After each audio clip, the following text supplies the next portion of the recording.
الحمد لله رب العالمين والصلاة والسلام على سيد الأنبياء والمرسلين محمد وآله وأصحابه أجمعين. أما بعد، فأعوذ بالله من الشيطان الرجيم. بسم الله الرحمن الرحيم. وما تبعهم بإحسان إلى يوم الدين. صدق الله العظيم.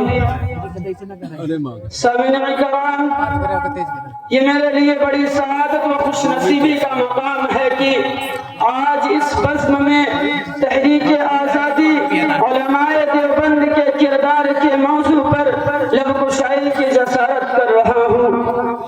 لیکن آپ غور کریں تو معلوم ہوگا کہ باوجود اس کے کہ ہم طالبان علوم نبویہ کے اعلیٰ ترین منصب پر فائز ہیں، لیکن اپنے اکابر علماء و صلحاء کی تاریخ اور ان کے کارناموں سے بالکل ناواقف ہیں. ہماری نگاہوں سے ہمارے اسلاف کے روشن کارنامے پوشیدہ ہیں. آج میں آپ لوگوں کے سامنے انہی گوشوں پر تھوڑی روشنی ڈالوں گا. برادران ملت، ہندوستان کی روشن تاریخ گواہ ہے کہ جب بھی ہندوستان کو خون کی ضرورت پڑی تو سب سے پہلے مسلمانوں نے ہی پیش قدمی کی، اور جب بھی ہندوستان کی سالمیت کو خطرہ لاحق ہوا تو مسلمان آگے بڑھ کر اس کے محافظ و پاسبان بن گئے. آپ حضرات کو معلوم ہے ہندوستان ایک طویل عرصے تک انگریزی سامراج کے چنگل میں گرفتار رہا. مغلوں کی کمزوری اور ملک کی بدامنی و طوائف الملوکی کی بدولت ہندوستان کو توق غلامی پہننا پڑا. ایسٹ انڈیا کمپنی نے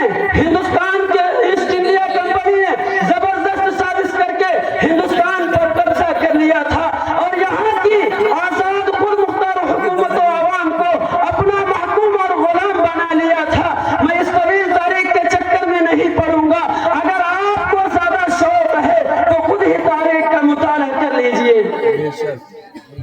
مجھے عرض یہ کرنا ہے کہ انگریزوں کے خلاف صدائے جہاد بلند کرنے والے، انگریزی طاقت سے نبرد و آزما ہونے والے مسلم حکمراں تھے. سب سے پہلے سید احمد شہید رحمہ اللہ اور شاہ اسماعیل شہید رحمہ اللہ نے پرچم جہاد کو بلند کیا. پھر جب پشاور کے بالا کوٹ کے علاقوں میں سکھوں سے جہاد کرتے ہوئے امیر المؤمنین سید احمد شہید اور ان کے رفقا شہید ہو گئے تو طویل عرصے تک خاموشی کی چادر تلی رہی. 1757 عیسوی میں پراسی کا معرکہ ہوا. نواب سراج الدولہ نے ایسٹ انڈیا کمپنی کے خلاف جہاد کیا.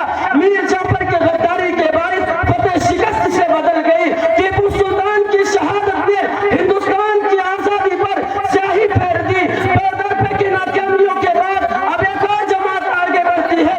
مسجد و محراب کے باشی تسبیح و امامہ رکھنے والوں کی جماعت آگے بڑھتی ہے، جس کے نتیجے میں 1857 عیسوی کا انقلاب برپا ہوتا ہے. یہ علماء کی تحریک تھی. شاملی کے میدان میں معرکہ ہوتا ہے اور ہزاروں حفاظ اور ہزاروں علماء جذبہ جہاد میں سرشار جوش آزادی سے سرمست انگریزوں کے خلاف سپارہ ہو گئے.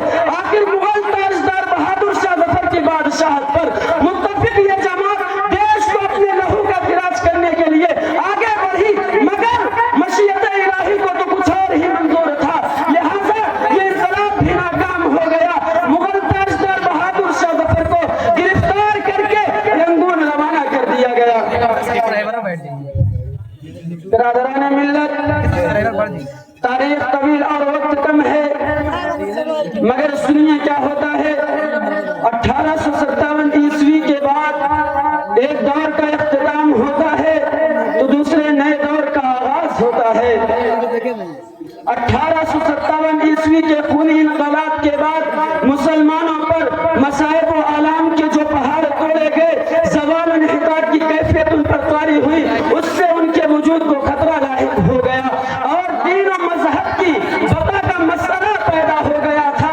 ایسے نازک وقت میں ایک اسلامی مرکز کی شدید ضرورت تھی. لہذا حافظ عابد حسین صاحب، حضرت مولانا قاسم نانوتوی صاحب، حضرت حاجی امداد اللہ مکی مہاجر رحمت اللہ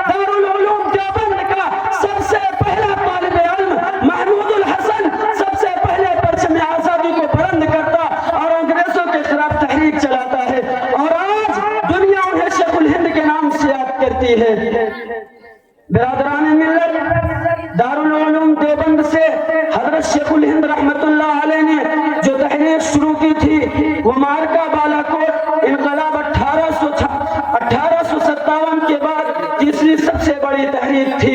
اس کو تحریک رسمی رومال کا نام دیا گیا تھا، مگر یہ رومال ان کے خادم کی جاسوسی کی بدولت پکڑ لیا گیا.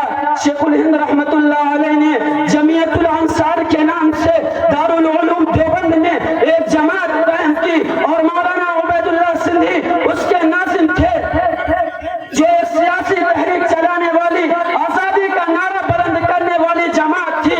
اللہ شیخ الہند رحمت اللہ علیہ نے علامہ سندھ کو کابل روانہ کیا، انہوں نے وہاں زبردست کام کیا. برادران اسلام، شیخ الہند رحمت اللہ علیہ کے کندھے سے کندھا ملا کر چلنے والے شیخ الاسلام مولانا حسین احمد مدنی بھی تھے. قدم قدم پر ساتھ دیا اور ساتھ ہی گرفتار ہوئے. مالٹا میں اپنے استاد کے ساتھ شریک ہوئے. ہندوستان چھوڑو تحریک میں حصہ لیا. انگریزی فوج میں مسلمانوں کی بھرتی کو حرام ہونے کا فتویٰ دیا. کراچی کے مقدمہ میں کفن ساتھ لے گئے تھے. غدر پوشی کو شعار بنایا. ہندوستان کے گوشے گوشے کا دورہ کیا اور آزادی کی تحریک میں روح پھونک دی. اور مولانا شبیر احمد عثمانی نے ہند تحریک آزادی میں زبردست رول ادا کیا. مجاہد ملت مولانا حفظ الرحمان سوہاروی، مولانا محمد میاں صاحب، مولانا حبیب الرحمان عثمانی، مولانا حبیب الرحمان لدھیانوی، یہ تمام حضرات علماء دیوبند کے ہراول دستہ میں شامل تھے.